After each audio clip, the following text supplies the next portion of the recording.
আসসালামু আলাইকুম প্রিয় শিক্ষার্থীরা কেমন আছো তোমরা সবাই? আশা করি ভালো আছো। তোমাদের সকলকে স্বাগতম জানাচ্ছি আমাদের নতুন একটা ভিডিওতে। একাদশ, দ্বাদশ শ্রেণীতে তুমি কোন বিষয়গুলো নিয়ে পড়তে চাও বা কোন সাবজেক্টে তুমি একদম এইচএসসি পরীক্ষা দিতে চাও, সেটা কিন্তু নির্বাচন করার সময় এখন। তুমি এসএসসি লেভেলে কি করে এসেছো সেটা দেখার বিষয় না।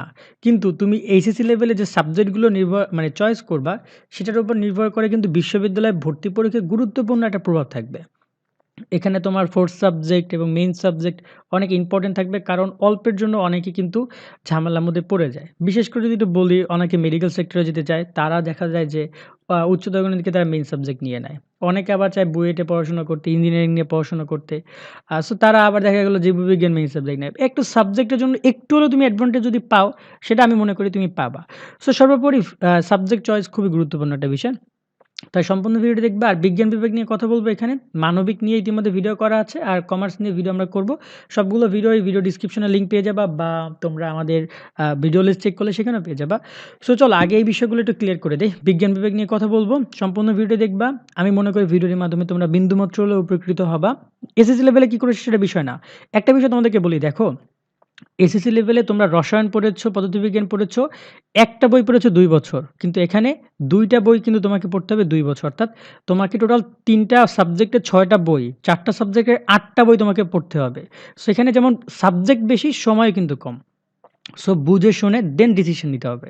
সো চলো বিষয়গুলো একে, একে দেখে। ফার্স্ট আবশ্যিক বিষয় নিয়ে একটা কথা বলি। এটা নিয়ে তো নতুন করে কিছু বলার নাই। বাট বাংলা, ইংরেজি, প্রথম পত্র, তথ্য যোগাযোগ প্রযুক্তি এই সাবজেক্ট করে তোমাদেরকে একদম নিতেই হবে। এগুলো এমনিতেই চলে আসবে। সো এগুলো হচ্ছে গিয়ে স্বাভাবিক বিষয়। দেন আমরা যদি তোমাদের গ্রুপ সাবজেক্ট নিয়ে একটু কথা বলি। গ্রুপ ভিত্তিক আবশ্যিক বিষয়। যেকোনো ৩ টি নেওয়া যাবে। যেকোনো ৩ টি বলতে এই যে প্রথম যে রসায়ন এবং পদার্থ এই ২ টা তোমাকে নিতেই হবে। দেন এখানে জীববিজ্ঞান এবং উচ্চতর গণিত থেকে যেকোনো তুমি একটা নিতে পারবা। ঠিক আছে? সো এখান থেকে যেকোনো একটা নিতে পারবা। এখানে আমি আবারও বলছি যে এখান থেকে তুমি একটা নিতে পারবা এই নয় যে তুমি অন্য সাবজেক্টে তোমাকে 4th সাবজেক্টই নিতে হবে। না, অন্য সাবজেক্টে চাইলে তুমি 4th সাবজেক্ট এখান থেকে যেকোনোটা নিতে পারো। 4th সাবজেক্ট নিয়ে একটু পরে আসতেছি। এখানে আমি বলি ১ম থেকে তুমি কোন ৩ টা নিতে পারো। দেখো রসায়ন, পদার্থ তোমাকে পদার্থ এবং রসায়নটাকে তোমাকে ফার্স্ট আগে লিখে রাখতে হবে। দেন থাকবে জীববিজ্ঞান এবং উচ্চতর গণিত। এখন জীববিজ্ঞান নিয়ে যদি আমি একটু বলি, যারা মেডিকেল সেক্টরে যেতে চাচ্ছ, বিশেষ করে যারা ডাক্তার, তারপর হচ্ছে গিয়ে বিভিন্ন প্যারামেডিক্যাল কোর্স, নার্সিং থেকে শুরু করে সবকিছুতে তোমার যদি 1% অ্যাডভান্টেজ পাও, তাও তুমি জীববিজ্ঞান নিলে পাবা। সেক্ষেত্রে যদি সেটা বলি পড়াশোনার ক্ষেত্রে, তাও পাবা। যদি বলি সেটা তোমার মার্কের ক্ষেত্রে, জিপিএর ক্ষেত্রে, তাও পাবা। কোনো না কোনো ক্ষেত্রে তোমাকে অ্যাডভান্টেজ দিবে এই জীববিজ্ঞান তুমি যদি মেইন সাবজেক্ট নাও। আবার উচ্চতর গণিত নিয়ে যদি বলি, যারা বুয়েটে বা যারা ইঞ্জিনিয়ারিং লাইনে পড়াশোনা করতে চাচ্ছ, টেকনিক্যাল লাইনে, টেকনোলজি লাইনে বা আইটি লাইনে, তাদের জন্য উচ্চতর গণিতটা অ্যাডভান্টেজ দিবে। মানে সচরাচর কথা হচ্ছে কিছুটা হলেও সুযোগ সুবিধা দেবে। এখন বর্তমানে কি সবই সমান হয়ে গেছে জীববিজ্ঞান এবং উচ্চতর গণিত। একদম মুদ্রার এপিঠ ওপিঠ। কিন্তু কিছুটা ভাই অ্যাডভান্টেজ দেয়। সো এদিক থেকে তোমরা যারা আ ইঞ্জিনিয়ার লাইনে পড়াশোনা করতে চাচ্ছ, ঠিক আছে? তারা উচ্চতর গণিতকে মেইন সাবজেক্ট নিবা। এক্ষেত্রে আমি বলতেছি না যে জীববিজ্ঞানকে তুমি 4th সাবজেক্ট না। তোমার টার্গেট হচ্ছে, ধরো সাপোজ তোমার টার্গেট হচ্ছে আইটি কোম্পানিতে তুমি কোনো একটা সফটওয়্যার ইঞ্জিনিয়ার হবা। তুমি এক্ষেত্রে উচ্চতর গণিত নিতে পারো। তোমার কিন্তু জীববিজ্ঞান পড়ে লাভ নাই। তুমি সেক্ষেত্রে এখান থেকে এটা পরিসংখ্যান নিতে পারো। কারণ পরিসংখ্যান আইটির সাথে কিন্তু পরিসংখ্যান খুব বড় একটা ম্যাচ। ঠিক আছে? কারণ এখানে পরিসংখ্যানে অনেক কিছু শিখাবে যেটা তোমার আইটি কোম্পানিতে বিভিন্ন সফটওয়্যার ডেভেলপ করতে তোমার কাজে লাগবে। সো এই বিষয়টা নিয়ে একটু আসতেছি। মানে আমি আশা করি এখানে এই ব্যাপারটা তোমাদেরকে একটু ক্লিয়ার করতে পেরেছি। তোমরা এরকম কিছু করতে পারো। তাছাড়া যদি আশেপাশে বড় ভাই-বোন থাকে যারা ইতিমধ্যে পড়াশোনা করছে তাদের সাথে বিষয়গুলো নিয়ে আলোচনা করতে পারো। ডিসিশনটা পরিবারে কোনো যদি বড় কেউ থাকে তার সাথে ডিসিশনটা নেও। দেন এরপর আসি যে বিজ্ঞান বিভাগের ঐচ্ছিক বিষয় অর্থাৎ ৪র্থ বিষয় নিয়ে বলছি। যেকোনো একটা নিতে পারবা। অনেকগুলো বিষয় আছে। অনেকগুলা বিষয় আছে। তার মধ্যে আমি একটা কথা বলব যে ক্রিয়া, মনোবিজ্ঞান, ভূগোল, কৃষি। এই ৪ টা সাবজেক্ট তারাই নাও যারা তেমন কোনো প্রভাব ফেলতে চাও না তারা নেও। অর্থাৎ দেখা গেল যে যেমন তেমন পড়াশোনা করতে চাচ্ছ বা যেমন তেমন এইচএসসি পাস করতে চাচ্ছ বিজ্ঞান বিভাগ থেকে তারা নেও। কারণ এগুলো আসলে বাস্তব জীবনে তোমার অতটা কাজে দিবে না। তুমি যদি অ্যাডমিশন দিতে চাও। ঠিক আছে? কারণ কৃষি শিক্ষা পড়ে কিন্তু কৃষির কিন্তু তোমাদের যখন ইউনিভার্সিটি অ্যাডমিশনে কিন্তু কৃষির কোনো প্রশ্ন আসবে না। কথা বুঝছো? ভূগোলে কোনো প্রশ্ন আসবে না। তুমি যদি ভূগোলে মাস্টার্স করতে চাও, অনার্স মাস্টার্স মনোবিজ্ঞানে, তাহলে তুমি ভূগোল মাস্টার্স নিতে পারো। তবে আমার টার্গেট থাকবে এগুলো না নেওয়াই বেটার হবে। আর বিকেএসপি ক্রিয়া শুধুমাত্র বিকেএসপি শিক্ষার্থীদের জন্য। এটা আমি লিখে দিয়েছি এখানে। এর পরবর্তীতে সাবজেক্ট থাকে ৩ টা। সো আমি বলেছিলাম যদি তুমি এখানে জীববিজ্ঞান নাও, তাহলে তুমি এক্ষেত্রে এই যে চতুর্থ বিষয়ের ক্ষেত্রে উচ্চতর গণিত তুমি 4 সাবজেক্ট নিতে পারো।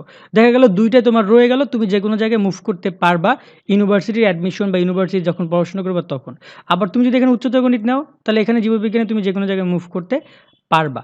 আবার এখন আসি শুধুমাত্র পরিসংখ্যান নিয়ে কথা বলতে। পরিসংখ্যানে যদি তুমি অনার্স মাস্টার্স করতে চাও, এটা কিন্তু বর্তমানে খুব একটা মানে ভালো একটা সাবজেক্ট পরিসংখ্যানে পড়াশোনা করা।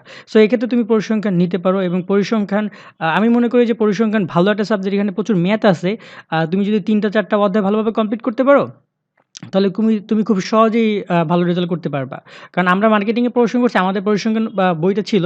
সো আমরা দেখি যে পরিসংখ্যান এমন না যে অনেক কঠিন। ঠিক আছে? ওই যে রসায়ন পদার্থের মতো অত থিওরি নাই, বাট মোটামুটি কায়দায় কাভার দিয়ে চলে আসতে পারবা পরিসংখ্যানে। এবং যদি টার্গেট থাকে না বা পরিসংখ্যান নিয়ে সামনে অনার্স মাস্টার্স এই টাইপের কিছু একটা করবা, মানে আমাদের কিন্তু বাংলাদেশের পরিসংখ্যান সেক্টরে কিন্তু অনেক পরিমাণের সরকারি কোঠা রয়েছে। বিভিন্ন আইটি কোম্পানি, বিভিন্ন ধরনের সরকারি বিভিন্ন মন্ত্রণালয় থেকে শুরু করে সব জায়গায় পরিসংখ্যানের প্রচুর কোঠা থাকে। সো এরকম যদি তোমার টার্গেট থেকে মাস্টার্স অনার্স এখান থেকে করবা, তাহলে তুমি পরিসংখ্যানটা 4th সাবজেক্ট হিসেবে নিতে পারো। সো এই হচ্ছে তোমাদের সাবজেক্টের বিষয়গুলো। সর্বোপরি একটা কথাই বলব যে তোমাকে সাবজেক্টগুলো মাথায় বুঝে শুনে ফিউচারে কি করতে চাও সেটার উপর ডিপেন্ড করে নিতে হবে। এখন একটা প্রশ্ন রেগুলার আসে যে ভাই তাহলে বই কারটা কিনবো? দেখো ইউটিউবে প্রচুর পরিমাণে ভিডিও পাবা, এর বই কেনো, ওর বই কেনো, এটা করো, ওটা করো। আমি তোমাদেরকে বলব না, এমন কোনো কিছু করার দরকার নেই। দেখো তুমি ক্লাস করবা। ক্লাসে শিক্ষক যে বই পড়াবে সেই বইটা কেনো, তুমি অ্যাডভান্টেজ পাবা। কথা বুঝছো? লাগলে বই আরও একটা কিনো, বাট ক্লাসের শিক্ষক যে বইটা দিবে সে বইটা কেনো এই মুহূর্তে। কারণ ক্লাস শিক্ষক যে বইটা দিবে সে বইটা দিয়ে পড়াবে এবং তুমি যদি ক্লাস করবা, সেক্ষেত্রে ক্লাসে পড়াগুলো যদি তুমি কমপ্লিট করবা, তাহলে অফকোর্স ক্লাসের বইটা তোমাকে থাকা জরুরি। সো এখন বা আমি আবারও বলছি, যদি তোমার শিক্ষক যদি অনলাইনের একজন হয়, তাহলে অনলাইনের শিক্ষক যেটা বলতেছে সেইটা কেনো। আমার কথা বুঝছো? সে যে বইটা পড়াবে সেইটা কেনো। এখন তুমি সব বই কেনার তো দরকার নেই ভাই। আবার যদি একাধিক বই থাকে তাহলে অ্যাডভান্টেজ আছে যে ২-৩ টা বই যদি একসাথে থাকে, তাহলে অনেক ক্যালকুলেশনের বা অনেক সমস্যার সমাধান ক্যালকুলেশন করে বের করা যায়। সো সেটা তো পরের বিষয়, বাট আপাতত যেহেতু এক সেট বই নিবা, সেক্ষেত্রে বলব যে অফকোর্স ক্লাস টিচার বা যে তোমার যে টিচার থাকবে সে যেটা সাজেস্ট করে সেই বইগুলোই কেনো, যেহেতু সে সেখান থেকে পড়াবে। যাই হোক, এক কথা ঘুরে ফিরায় বলে কোনো লাভ নেই। আশা করি বিষয়গুলো বুঝতে পারছো। সো ভিডিওটি কেমন লাগছে অফকোর্স কমেন্ট বক্সে জানাবা। সো আজকের মতো ভিডিও এখানে শেষ করছি। তোমরা সবাই ভালো থাকবা। আল্লাহ হাফেজ।